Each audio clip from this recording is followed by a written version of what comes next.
course, you can tell just by the name, Live Your Best Marriage, that we love to talk about marriage. Oh, yeah, because the Live Your Best Marriage podcast, we believe that every marriage has a chance to be awesome and every marriage has a chance to be fulfilling. So we come here every week, actually 3 times a week, with some tips to just give your marriage some extra boost so that you can be able to live your best marriage. Yes, absolutely. So we've been together for 13 years and we have 4 children. So we just hope to be a source of encouragement and also we just want to inspire everybody and let you all know that just because someone's marriage might look really great from the outside, that does not mean that they don't have issues.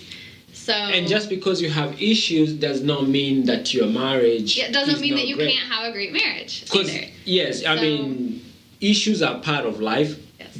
We are humans, and what we are trying to do here is just find ways to navigate through the issues so that we can actually have a marriage where we can look back and say, you know what, it was a great ride. I really enjoyed the ups and downs, and looking back, I'm glad I stayed with that person. Yes. Absolutely. So, and if you guys want updates, we have a Facebook page. You can like us which there. Is Live Your Best Marriage. No, actually, it's Facebook.com/Live Your Best Marriage. Yes. So, and if you just want direct access to all of our blog posts, you can go to liveyourbestmarriage.com. Liveyourbestmarriage.com. And I love to be on Twitter. So if you want a bunch of motivational and marriage quotes that's just going to get you all excited and just to be on your Twitter feed, you can follow me on at Pesa Shayo, and my wife is at Whitney Shayo. You will get a bunch of like really inspirational tweets. I actually like reading my own tweets because they just give me a bunch of inspiration during the day. Yes. Yeah. Absolutely. Yes. For sure. So today we wanted to talk about signs that your marriage might need counseling. Signs that your marriage might need counseling. You know that for going to that counselor's office is no fun. I've been there before and yeah. It's never fun. It's never fun. Because it feels like you're going to the principal's office, right? But some people actually go to marriage counseling to as a preventative measure, and we've done that before too. To tune things up.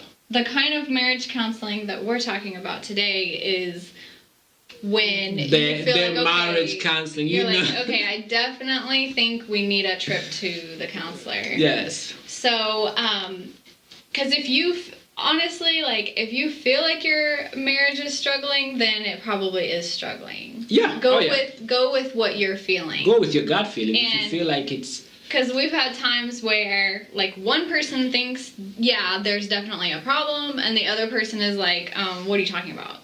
There's nothing wrong. Yeah, so, I mean, everything looks fine. I mean, what's the problem? So, but, again, if you feel like there's a problem, then most likely there's a problem. So husbands, I'm telling you.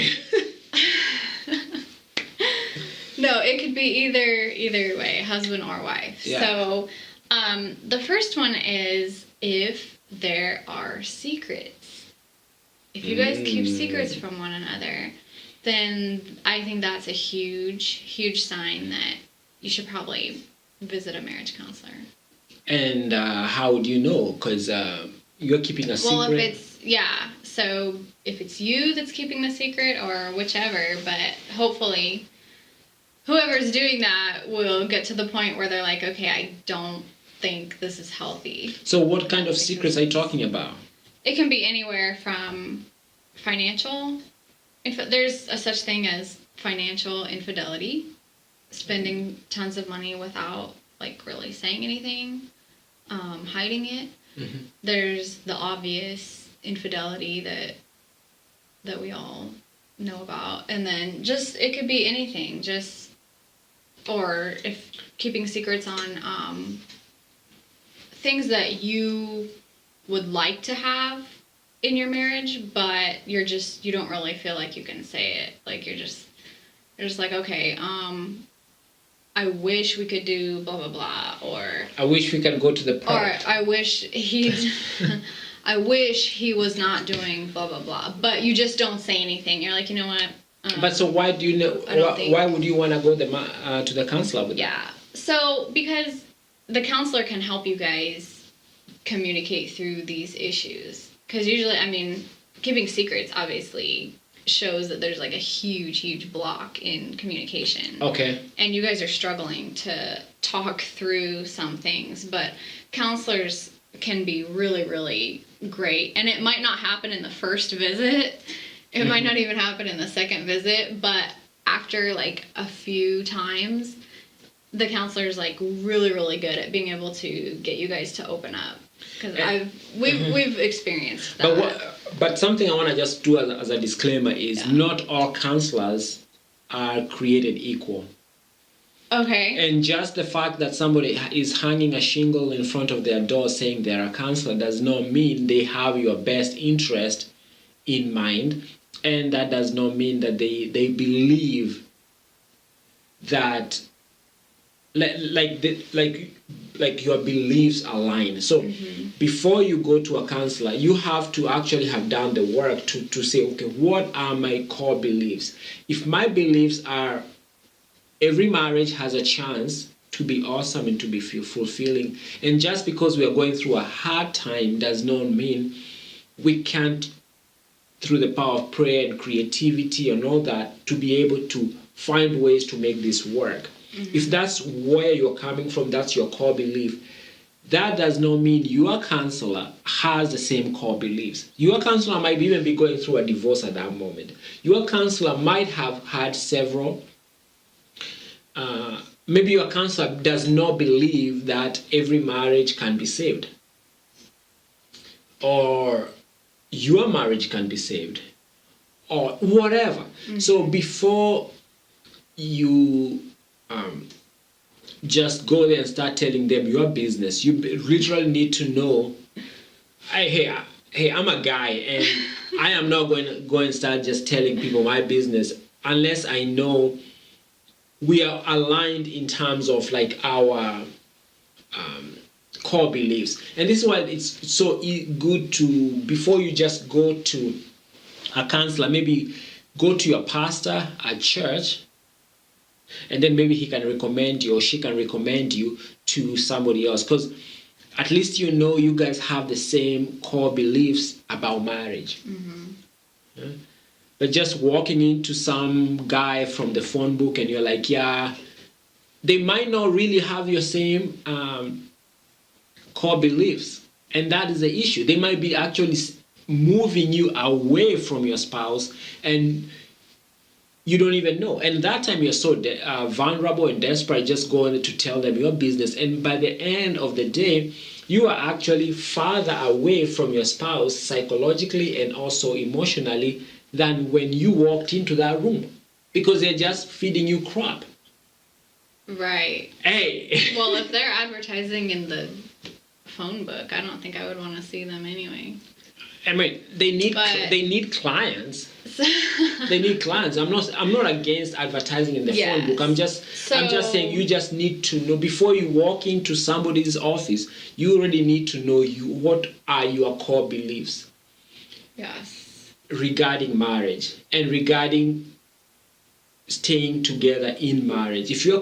So that when they are giving you a different worldview, dude, you can start like noticing like this does not align with my core beliefs. So that's a good idea then. So maybe you could have a free consultation with a therapist and ask questions and say, okay, my goal is to work through these issues and stay with my spouse. Yes. What do you think? Yes. And then you can use that hour to get to know them and just kind of see what their philosophy is regarding marriage. You can do that. Yeah, just because they are counselors does not mean they are authorities. Yes, that's true. On your marriage. That's why we do this podcast anyway, because I think it's nice to see other couples in the trenches, Yes. with me. I like to read marriage blogs and stuff like that, because I feel like sometimes going to a counselor, they're all like they don't have issues, or they act like they don't have issues, and they're there to like fix me. But that's what, anyway. So that's why I like listening to things like this, because I'm like, oh wow, they have issues too. Okay, cool. Yeah. And for husbands out there, so I'm not the only one. For husbands out there, and especially who feel like you are being dragged into a counseling session. Drag. That's hey, I know. nice. For the longest time, I also there's sometimes I felt like I'm being dragged into a counseling session. I was there. I know. But what I'm trying to say that is that yes, it might feel like you're being dragged into a counseling session, but if you have issues that you're like, I'll say, okay, some issues regarding what type of counseling you will be getting, dude, you need to raise them up before you start just sitting there like being puked on by a counselor. Okay, so we just went through like 100 points about counseling, 100 tips of I love counselors. How to go to counseling, and how not to go to counseling. If you're a counselor, you know I love you, but just we have friends who are counselors. Yeah. But I just don't want to tell you guys just to walk blindly into a counseling session, and then somebody has a different worldview from what you have, and then you are like, why is this not working? It's not working because you guys have totally different worldviews. They're trying to get you away from what you believe should be like a great marriage. So know that before you walk in. Yeah. Know that before you walk in. Okay. Yes. Awesome. So now that we just finished our 100 tips of how to go to a counselor or how not to go to a counselor, I don't know. We can move on to tip number 2 of signs that you need counseling. So, okay, the second one is if you feel as though you guys are living separate lives. I've heard the term like roommates. Yes. So when a couple feels like, okay, yeah, we live in the same house, but it just doesn't feel like we're a couple anymore. Yeah. We don't do couple things. We don't talk. We don't go places. We don't, maybe you don't sleep in the same room, or just things like that. Yes. Things like that. Even something as simple as going to sleep at the same time. I never thought of what a huge difference that can make. Because there are a lot of times when there were many years when Pesa was working as a nurse and he would work throughout the night. Yes. And so I was sleeping like the whole night by myself, whatever. I just thought that was life. But then when he started staying at home full time, and we started this family routine of going to bed at 9:00. All of us, everybody goes to bed at 9. I was just like, oh wow, this is so cool. I didn't even know this was possible, that me and my hubby could just go to sleep at the same time, cuddle, all of the anyway. So I don't know where I'm going with that one, but if you just feel like you're doing all these different things at different times and living like roommates, you share a home, but it just doesn't really feel like home anymore, then that could definitely be a reason to talk about going to. So you're basically you feel like you're not connected. It's just some person, another human being, that you live with, a roommate, but there's no that emotional connection that this is my spouse. Like maybe your schedules have just gotten in the way so much that you feel like, okay, we don't really have time to hang out anymore. Yeah. Or just stuff like that. Also, that's a good place to go to counseling. Yeah. Yeah. Absolutely. Yeah. Somebody with the same world view as you. So the third thing is if you talk about leaving.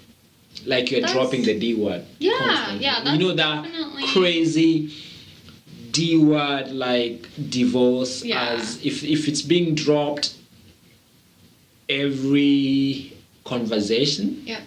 I'm filing. Yeah. Or if you even feeling that temptation of, okay, well, maybe we should separate. Yeah.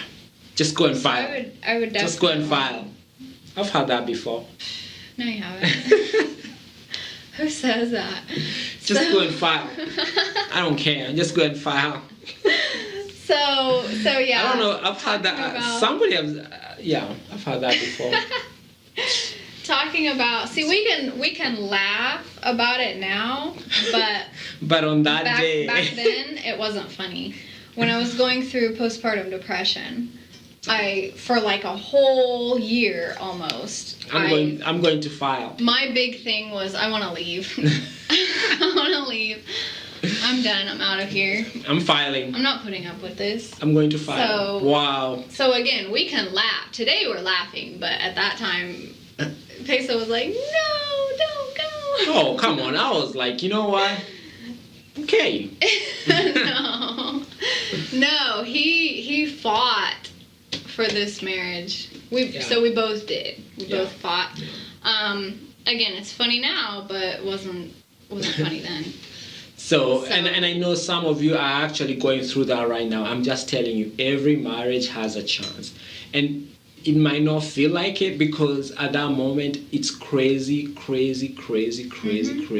Yeah. But dude, there's hope. And it's worth it. And you might be so close to a breakthrough, you don't even know it.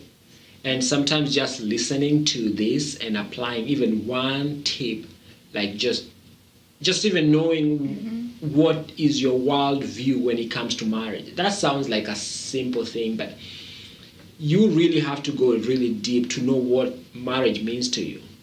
And once you define that, it actually now you make a lot of decisions from that. Yes, you make a lot of decisions from that, and that actually can really eliminate a lot of choices because you're like, I'm not that guy. I'm not gonna do that. That's not my world view. Yes. Yeah. Yes. So, the fourth one is if you feel like your spouse is against you. Yeah. So, this is an issue that we've had from time to time, and it's usually caused by, I would say it's caused by doubt, but also assuming that your spouse is just not on your side. Like if every time they say something, you question their intention. You're like, really? What? Are they, whose side are they on? Yeah. And I'm trying to remember, there was a really, really, really nice article that Pesa had shown me just a couple months ago because I was questioning. I felt like he was out to get me. There were times when I was just like, oh my gosh, he is totally not supportive. And he showed me this article. We'll put a link to it. A link. In the, what do you call it, comments or whatever. No, like on the description. In the description. We'll just make sure we have a yes. link for it, because I don't even remember the name, but we'll make sure you have access to it. Where a wife was constantly thinking that her husband was out to get her. Every little comment he made, she questioned, like, if he said something about her clothes, she would just automatically assume that he was implying that she's fat or she's not beautiful, she doesn't look good. Or if he says, let's go out for dinner tonight, she took it as an insult to her cooking, and just, so those things happen. For this particular couple, it happened for like 20 years. It was just ongoing. Oh yes. But for us though, it kind of comes and goes. Like once in a while he'll say something and I'll really question it, like, okay, what does he mean by that? Is he saying I'm fat? or no. Or what? No. Just all those little things. And particularly for us, this can be a really huge problem because we run our business together. So if he'll say like, okay, well, let's do this thing this other way, then I'll just assume, okay, well, he's questioning my ability to handle that. And that's not true. or he doesn't want me to have authority on that particular decision, that issue.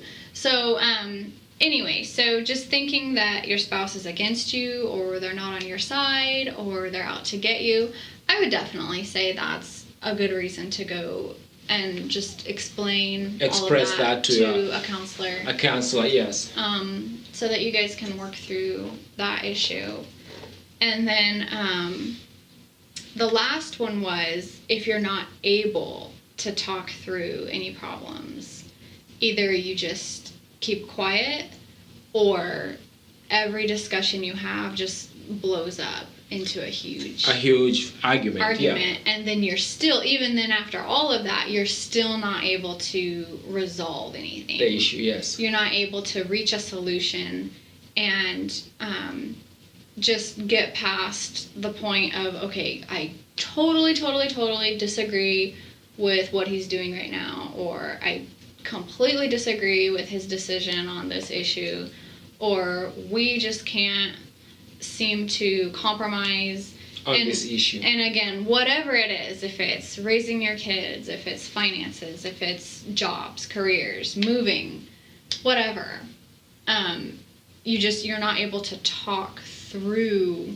the issue. You're just, it either you hit a wall and you're like, it doesn't go anywhere. Yeah. So I would highly recommend again, sitting down in front of a neutral third party. A neutral third party, a counselor, or a pastor, or a priest, or an assistant in the church, an elder in the church, or wherever, just somebody who you can, somebody who's experienced and who has had a longer marriage than you, and who can just say, you know what, sometimes you just need that encouragement. You just need that encouragement to see that this is not the end, that there's also another day. Because sometimes when you are like in the middle of it, you don't see how you can get out of it. Like we were making fun of some statements which we had said, like, oh, go ahead and file, whatever.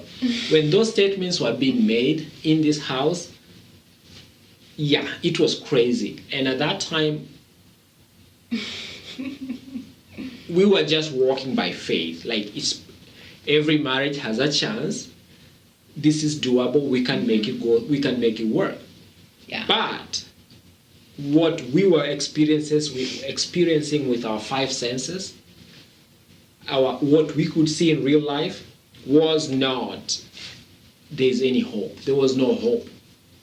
We just have to go by faith.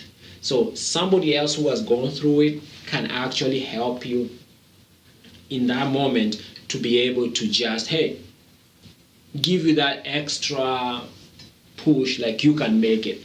Yeah. Because once everything clears, the storm clears, the brain clears, everything clears, you look back and you're like, wow, we made it. It didn't feel like it. And after a while, you even laugh about it. Yep. Yeah. Yep. I'm going to file. So once you can... I'm going to file. Once you're able to... I don't know what he's talking about. Once you're able to move past the stage of hopelessness. Yes. And then, even once you move past that stage, there's still a lot of work to do. Yes. But at least you feel like you can handle it. Yes. So. Definitely you can handle it. And that's where somebody who has been around the block can help you with some tips. Sometimes just pray. Yes, absolutely. Yeah, prayer is extremely important and also very, very helpful. And then just knowing that God is on your side, that also helped us. I mean, just knowing that He's on our side, what that does is, you are not in charge of everything. That helps you just know, like, I'm not in charge of everything. I don't know everything. He's on my side, and I can just pray. Mm-hmm. Absolutely. Yes. So again, folks, we are super excited to have you listening, and thank you so much for being here. We do this podcast Monday, Wednesday, Friday. Yes. And if you want to subscribe for more updates from us, you can go ahead and do that at liveyourbestmarriage.com.